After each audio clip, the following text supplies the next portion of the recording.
الله الرحمن الرحیم. څنګه چې تاسو ته پته ده نن زموږ د پولټرۍ د دکاندارو الیکشن و.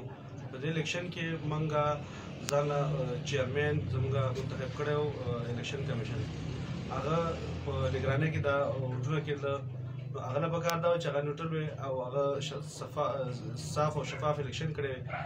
نو هغه قانون هغه جانبداره پاتې شو. هغه بلې احمد قاضي لپاره باقاعده کمپلین چلول دی، کورونو ته د خلکو تل دی او باقاعده هغوی کمپلین چلول دی، خلکو له پیسې ورکړي دي. نو زه دا لهذا دا الیکشن چې دی دا زه مسترد کوم. بسم الله الرحمن الرحیم. څنګه چې تبارک شاه خبره وکړله دا زمونږ کانډیډیټ او نن د پولټرۍ چې کوم زمونږ د دکاندارانو الیکشن و هغې کې سابقه چیرمین مراد شاه باجي زمونږ الیکشن کمیشن و او د هغه په نګرانۍ کې دا الیکشن کېدو. لہذا هغه باقاعده کمپین چلولی مخالف امیدوار لپاره د هغه کور ته هم تللی، هغې سره رابطې هم شوي دي. هغه چې څومره کالونه دي هغه به مونږ د هغې کالونو به مونږ ریکارډینګ راوباسو او څومره چې هغه کمپین چلولی دا الیکشن چې دی دغه دی متنازع دی.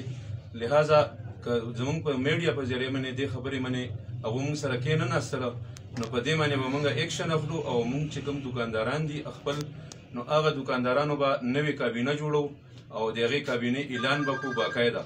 نو دې نه پس مونږ خپل هغو ته 3 ورځې ټایم ورکوو چې دې کې د مونږ سره کینی او مونږ سره د هغې فیصله وکړي.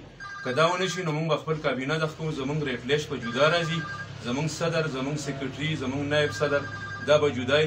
دا الیکشن چې کوم وشو دا ډېر دغه وشو، متنازع وشو او دا الیکشن مونږ تسلیموو نه دا مونږ منو. لہذا دا د میډیا په ذریعه باندې مونږ دا خبر ورکوو چې دا الیکشن متنازع دی. والسلام.